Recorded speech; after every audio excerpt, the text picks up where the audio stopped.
Najifunza utimilifu wa siku za mwisho. Utimilifu wa siku za mwisho. Utimilifu wa siku za mwisho.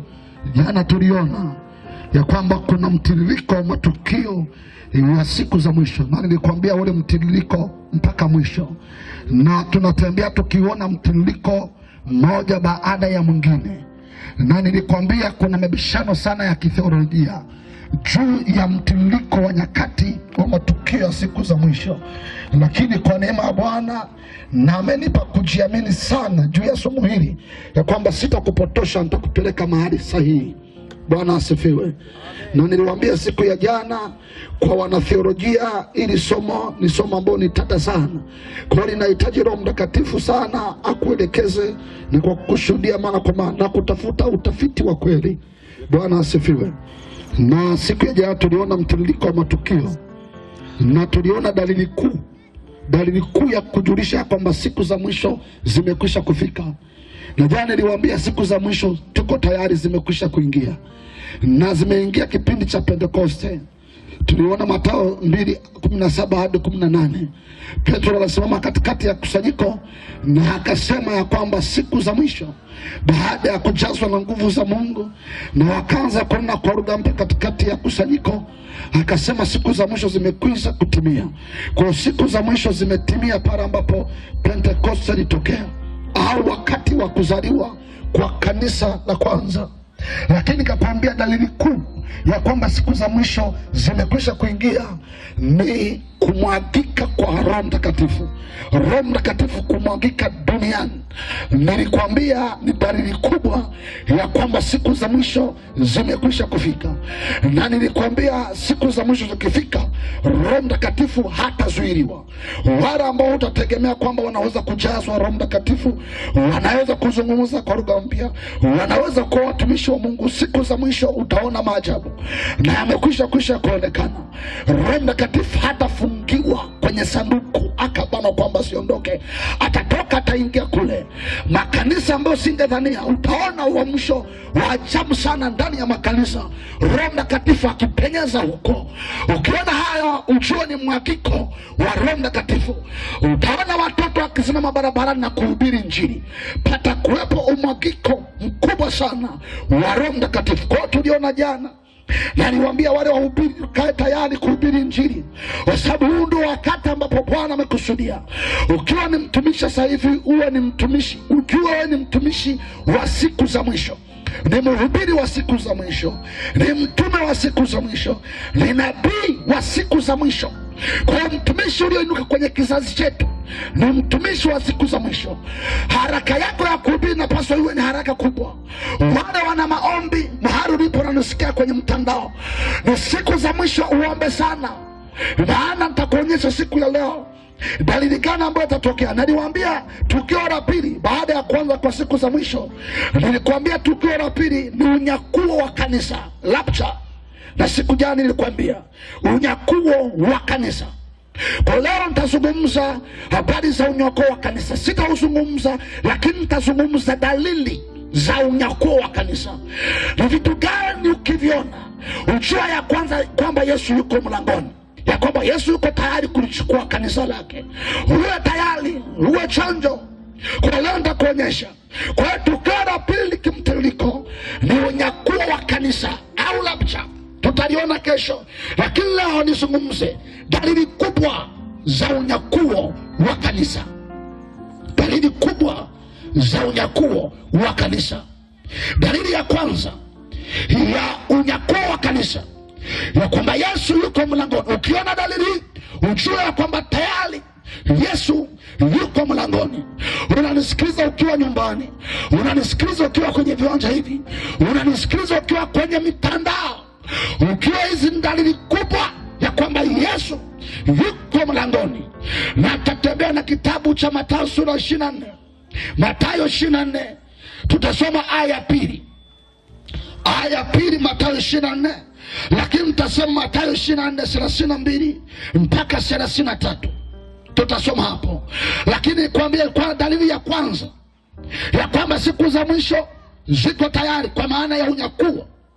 Moja, ni utimilifu wa Sabato. Utimilifu wa Sabato.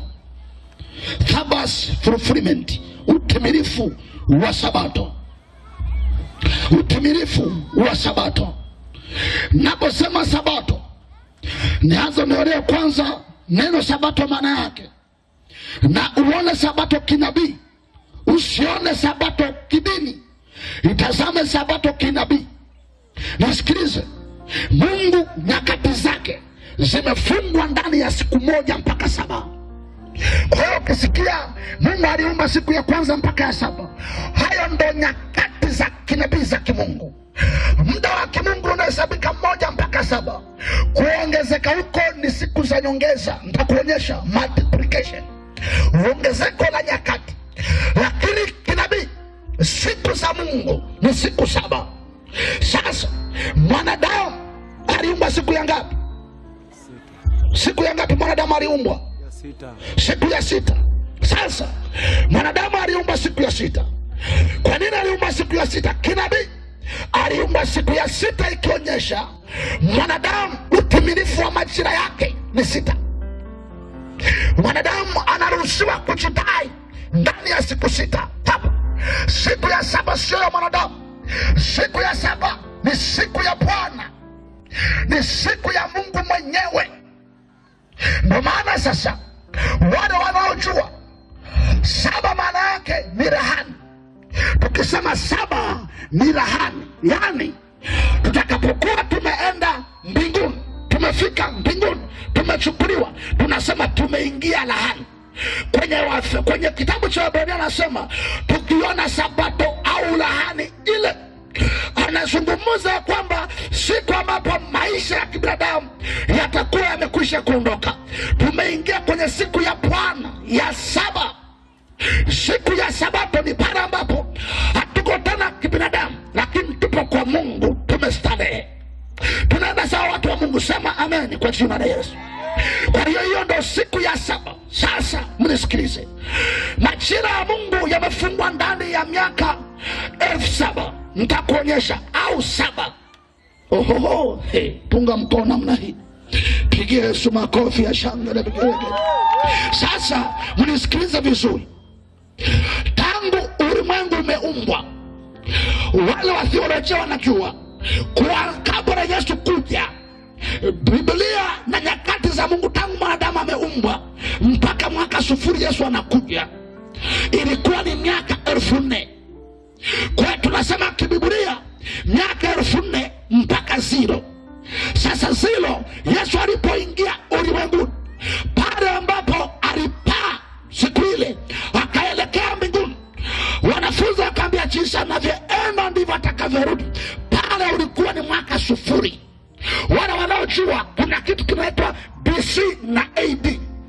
BC manake ni kwamba kuna AD na BC, before Christ and Anno Domini. Anamaanisha nini? Kwamba kuna nyakati zinahesabiwa kabla ya Kristo na baada ya Kristo. Sasa mnisikize. Kabla ya Kristo kuja ilikuwa miaka 4,000 mpaka mwaka 0. Yesu alipokuja tunahesabu miaka 0 mpaka 2,000. Wangapi tunaelewana sasa? Punga mkono namna hii. Sasa Yesu alipoingia ulimwenguni ulikuwa ni miaka 4,000 imepita. Yesu alipopaa ulikuwa mwaka 0. Leo tunazungumza miaka 2,000. Kama hujakimbia hesabu, chukua 4,000 jumlisha 2,000, miaka mingapi? Miaka 6,000. Tunaenda sawa? Tupungiane mikono namna hii. Kwa hiyo tunahesabu tangu dunia kuumbwa mpaka leo ni miaka 6,000. Sasa angalia Petro wa pili sura ya 3 aya 8 inasema, kwa Bwana miaka 1,000 ni sawa na siku moja, na siku moja ni sawa na miaka 1,000. Manake kwa mahesabu, sasa kwa mahesabu, miaka 1,000 kwa Bwana ni siku moja, miaka 2,000 ni siku 2, miaka 3,000 ni siku ya 3, miaka 4,000 ni siku ya 4, miaka 5,000 ni siku ya 5, miaka 6,000 ni siku ya 6. Kwa hiyo sisi tupo kwenye siku ya 6 ya kibinadamu. Tunaenda sawa? Kwa mpaka sasa hivi sisi tuko siku ya 6 na tumeshaingia ya 7, kwa sababu miaka 2000 tuko 25, maana yake tuko siku ya 6 kuelekea ya 7. Na kwa mujibu wa maandiko kinabii, utimilifu wa dunia ni miaka 7000, yani siku ya 7. Leo sisi dunia leo tupo kwenye siku ya 7 tayari tunacheza nayo. Kwa hiyo sasa leo sisi tuko kwenye siku ya 7, ni siku ambayo ni siku ya Bwana. Sio, hatuna muda tena, hakuna muda uliosalia tena. Tunacheza kwenye majira yoyote ambao wakati wowote Yesu anaweza kurudi kulichukua kanisa. Hiyo itakuwa ni siku ya 7 ya Sabato. Tunachezea kwenye siku ya 7, tunachezea kwenye utamilifu wa Sabato. Hatuna muda tena kucheza nao. Muda wa kibinadamu siku ya 7 umekwisha. Leo tuko tunachezea siku ya 7 ambayo Biblia inasema ni siku ya Bwana. Wakati wowote Yesu anakuja. Kwa unaposikia sasa hivi tunasema Yesu anakuja, ni kwa sababu tupo kwenye utimilifu wa majira ya Yesu kuja kwenye siku yake ya 7. Kwa ukisikia haya, unaona kwamba tayari Yesu yuko marangoni. Hiyo ni ishara ya kwanza ya kwamba Yesu yuko tayari kulichukua kanisa lake. Kwa hiyo kae tayari. Jambo la pili au dalili ya pili ya kujua kwamba Yesu yuko tayari kulinyakua kanisa lake, jambo la pili ni kuundwa kwa taifa la Israeli. Kwa taifa la Israeli, nchi ya Israeli kupata uhuru wake. Mathayo 24 aya 32 na 33. Na ile aya pili, kwenye aya pili Yesu alikuwa amekaa na wanafunzi, akaangalia akasema alitasalia jiwe juu ya jiwe. Alipoambia maneno hayo, wakaanza kumuuliza, Bwana Yesu, nyakati hizo zitakuwaje? Itakuwa ni lini wakati wa nyakati kama hizo? Yesu akasimama akazungumza mambo mengi kwenye Mathayo 24, ile sura nzima, nenda kaipitie. Sasa kuna watu wanapotosha hapo. Kwenye Mathayo 24 ndani yake imechanganya matukio na haina mtiririko mzuri. Ili upate mtiririko wa Mathayo 24 lazima usome kitabu cha Ufunuo na kitabu cha Danieli, ndio utapata mtiririko mzuri. Tawaonyesha tutaendelea huko mbele. Mathayo 24 inazungumza siku za mwisho na matukio, lakini inayachanganya, haijapa mtiririko. Aliyazungumza kwa pamoja. Sasa nataka nikuchomolea kipande kimoja ambacho alipokuzungumza alikuwa anazungumza kama dalili ya unyakuo. Kwenye ile aya 32 mpaka 33 utaona maandiko yanasema, akasema, mkiona mtini umekwisha kuchanua, mjua ya kwamba huyu Yesu yuko mlangoni. Utaenda kusoma baadaye. Akasema ukiona mtini umekwisha kuchanua, ujua ya kwamba Yesu yuko mlangoni. Sasa alikuwa anamaanisha nini? Nimesikiliza hapo. Alichokuwa anakimaanisha kwa mjibu wa maneno ya Bible na kinabii, mtini alikuwa anazungumzia taifa la Israeli. Alikuwa anamaanisha taifa la Israeli. Kuchanua, alikuwa anaongelea habari za taifa la Israeli. Kuchanua yani kuwa taifa rasmi duniani. Bwana asifiwe. Sasa kwa mjibu wa historia, mnisikilize, tunajua wana Israeli watokea kwa mtu mmoja anaitwa Yakobo. Alibadilishwa usiku wa manane akaitwa Israeli. Tunajua akaingia kwenye nchi ya utumwa. Tunafahamu hizo habari. Alipokuwa kwenye nchi ya utumwa, Mungu akamwambia kutoka Misri ataenda nchi ya Kanaani. Kanaani maana yake nini? Kanaani ni nchi ya Palestina. Kwa ukisikia Kanaani maana yake ndio Palestina ya sasa. Maana yake ni nini? Waisraeli na Wayahudi walipohama walienda kwenye nchi ya Kanaani, yani Palestina ndio ilikuwa ni sehemu yao ambayo Yesu aliwaahidi, wakaenda wakakaa. Sasa kipindi Yesu alikuja ulimwenguni, wakati ule Mathayo 24 akiongea nao, walikuwa kwenye nchi ya Palestina, walikuwa Kanaani, walikuwa kwenye ukanda wote ule wakati Mashariki ya Kati. Hayo maeneo yote walikuwa wameketi. Sasa kipindi Yesu anawaambia kwenye Mathayo 24 aya 2, anawaambia litasalia jiwe juu ya jiwe, alimaanisha nini? Alikuwa anawaambia kwamba mnaona ile hekalu la Yerusalemu, mnaona mmestawi, mnaona mnaendelea vizuri, lakini nyakati zinakuja ambapo hamtakaa hapa, mtasambaratisha ulimwengu kote, hamtakaa hapa. Sasa mnisikilize, alipotoa unabii Yesu akiwa nao mwaka wa 70 baada ya Yesu kuondoka, mwaka wa 70, yale maneno ya kinabii aliyosema yakatimilika. Yatimilikaje? Alitokea mfalme mmoja wa Rumi anaitwa Tito. Huyu Tito mwaka 70 akalisambaratisha taifa la Israeli lote, akalisambaratisha na akalitawanya, likaenda duniani kote. Wakaondoka na ile hekalu ya Yerusalemu ambapo ndo Suleiman alijenga pale, ile hekalu likabomolewa, likaondoka. Wakatoka Waisraeli. Walipotoka ile nchi ikakaliwa na watu wengine, wakiwepo wa Palestina na watu na Jordan na watu wa Mashariki ya Kati, wakatawala ile nchi. Wa Palestina wakatawala maeneo ambayo Israeli walidondoshwa na kuondolewa. Bwana asifiwe. Endelea kutega masikio. Yesu, unabii wa kwanza wa Yesu ya kwamba atasalia jiwe ya jiwe lilikamilika mwaka 70 baada ya Yesu kuondoka.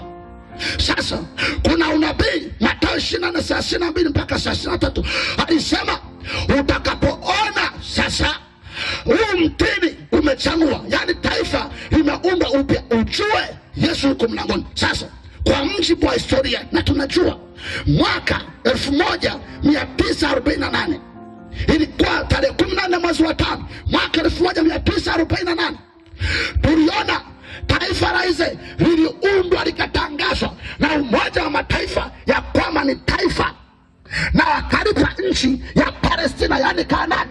Wa Palestina wakasogeza pembeni kidogo, wa Israeli wakakaa. Sasa mnisikilize, mwaka 70 mpaka mwaka 1948 hawa watu hawakuwa kwenye nchi yao. Miaka 1878 hawakuwa kwenye nchi yao. Karibia miaka 2000 watu hawakuwa kwenye nchi yao, wamesambaratika kote. Miaka 1800 nayo wakaja tena wakakaa kwenye ile nchi ya Israeli tunayoona leo. Ni kitu gani kinawezesha mtu uliotawanyika ardhi umeiacha karibia miaka 2000, leo unaweza kurudishwa tena? Mataifa, Umoja wa Mataifa ukakukubalia, inawezekanaje? Kama sio unabii unatimizwa. Mnisikiliza, ni kitu kigumu, na ndio vita ikaanzia pale kwenye mgogoro wa Mashariki ya Kati. Mgogoro mmoja hapo, taifa la Israeli lipoundwa wakaona kama taifa onefu, na kwa mujibu wa historia wa Israeli walipewa nchi, wakapanua mipaka, wakapigana vita. Kuna siku moja vita iliundwa Misri, Jordani na mataifa ya Kiarabu yakataa kuishambulia Misri kwa vita ngumu, lakini Israeli hakuwa na vifaa, alikuwa mgeni, akawapiga mataifa matano yameundwa, akawapiga, akatawala, akaenda kutawala Palestina. Kwa hiyo ukiona Israeli, moja wapo ya ishara kubwa taifa la Israeli lilipoundwa ni ishara ya kwamba Yesu yuko mlangoni, kwa sababu ni neno la kinabii ya kwamba Yesu alitabiri ya kwamba ili taifa likishaundwa mjue tayari Yesu yuko mlangoni. Kwa tangu mwaka 1948 wakati ule ni majira ya Yesu mlangoni, hakuna muda tena mwingine zaidi hapo. Lakini utaona Ezekieli 36:28 inatabiri mambo ya kutawanyika na kurudishwa tena. Ezekieli 37:21 mpaka 22 inaeleza mambo kama hayo. Kwa hiyo nisikilize, hii ni matukio mawili na dalili nyingine nitakupa tunapoendelea, lakini ujue ya kwamba Yesu yuko mlangoni. Ni ishara tosha, hatuna dalili nyingine ambao uitafute zaidi ya dalili hizi 2. Ziko nyingine nitakuonyesha ambayo nyingine zitatimilika. Moja wapo ya dalili nyingine ni mgogoro wa mji wa Yerusalemu, nitakuonyesha kesho. Yerusalemu, ukiona Yerusalemu imevunjwa, ule msikiti umeondolewa na umepanda hekalu, tayari ujue tayari hakuna kitu tena, unabii wote unakuwa umetimia. Lakini hata Yerusalemu yenyewe tayari vifaa vimeshatengenezwa leo, viko tayari. Na yule mnyama wa kutoa sadaka tayari yupo. Nitakuonyesha yule sadaka aliyotolewa kipindi cha Hesabu, yupo ameandaliwa, wanamfuga kule Israeli, yuko tayari. Ukiona ile msikiti Dome of War ulioko pale Yerusalemu, utakapokuwa umepomolewa, ndio vita itatokea kubwa. Utakuwepo fighting za kutosha pale, kwa sababu ndio kiini cha dunia pale Yerusalemu, ndio kiini cha ulimwengu. Nitakuonyesha kesho, lakini kwambia jioni ya leo ya kwamba Yesu yuko malangoni. Na Yesu mwenyewe alisema ya kwamba mkiona hivyo, kaa tayari, mimi nitakuwa mlangoni. Na nisikilize, habari za unyakuo sio jambo zuri ambalo tunaweza kulieleza ya kwamba itakuwa ni tukio zuri na kupendeza. Itakuwa zuri kwa wale ambao watakuwa wamechukuliwa, lakini wale ambao watakuwa wameachwa itakuwa ni shida kubwa sana. Na wewe mtakatifu ndio kanisani, unaweza kujichunguza maisha yako, ukagundua ya kwamba maisha yangu hayako sawa. Unyakuo na watafuta watu ambao wameoshwa, hawana makunyanzi wala hila ndani yao, wako tayari kusubiria. Siku moja Roho Mtakatifu akaniambia watu wengi watakaoachwa, tena watakatifu walioko duniani, wapendwa, waliokoka, waliopo makanisani, wananena kwa lugha, wengi wataachwa sio kwa sababu hawajaokoka, wataachwa kwa sababu wengi hawako tayari. Hatuko tayari. Tunafanya mambo mengine, tunaona tu mambo ya Mungu kawaida. Asa sio jambo ambalo ni zuri kuachwa ukiwa mtakatifu. Takuonyesha atakayeachwa ataingia kwenye kipindi kigumu cha dhiki. Ndio maana sikiza mtu wa mtandaoni, hizi ndali moja hapo ambazo nimesema, ambazo napaswa ukisiona usitafute nabii au mtume kutabiria, ni dalili za kinabii ambazo ziko tayari. Ukiona hivyo, ujue ya kwamba Yesu yuko mlangoni. Funika macho yako. Unanisikia? Uko nyumbani, upo kwenye mtandao, unajua kwa maisha yako na Bwana Yesu hayako vizuri. Inawezekana ulikuwa umeokoka na umeanguka. Unajua maisha yako ya sirini, tunajua. Yesu anaweza kuwa na kipawa sio kisingizio. Maisha ya utakatifu sio kisingizio.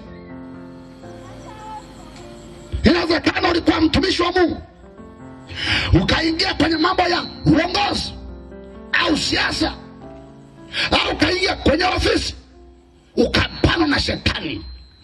Ulimwengu wako wa roho hauko sawa, umekubali kuchakachua na compromise injili ya Bwana. Nisikilize leo, huu ni wakati wa matengenezo, kumwambia Yesu nisamehe, nipe moyo wa kukaa tayari na kuwa na tumaini wa kusubiria. Watakaovumilia mpaka mwisho ndio watakaokoka, watakaochukuliwa na Bwana ukwenda mbinguni kula furaha kwa miaka 7 kwenye sherehe ya mwana kondoo, ndio watapata nafasi. Sasa uko mtandaoni, uko nyumbani, na uko kwenye mkutano, unajua maisha yako. Huu ni wakati wa toba, ni wakati wa kuishi maisha ya toba kila wakati na kujichunguza. Kwenye Wakorintho anasema jitathmini, jichunguze, evaluate yourself. Jitathmini, examine yourself. Hakikisha unajichunguza na kujitazama kwenye kioo kama uko pamoja na Bwana. Kila wakati nikimaliza kuhubiri, huwa natafakari kama ninachokihubiri na kiishi mwenyewe. Kama ni kigumu, namwambia Bwana nisaidie niishi haya ninayohubiri. Hapana, tusikubali wapendwa. Tusikubali kuachwa na Bwana Yesu.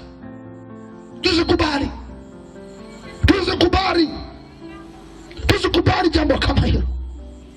Hakikisha unamtazama Bwana Yesu mpaka siku unachukuliwa. Kabla hujafa anaweza katokea saa yote anaweza kutokea.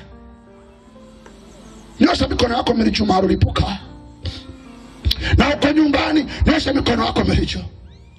Upo kwenye mtandao, unasikia sauti, nyosha mikono yako milicho. Fatisha mimi maneno haya. Sema Bwana Yesu, ninaomba unirehemu, naomba unisamehe, naomba nitakase kwa damu ya Yesu, nioshe kwa damu ya mwana kondoo, niondolee uovu ndani yangu, nitakase, niwe mpya leo, Nipe tumaini la kuja kwako Bwana, kwa jina la Yesu, kwa jina la Yesu.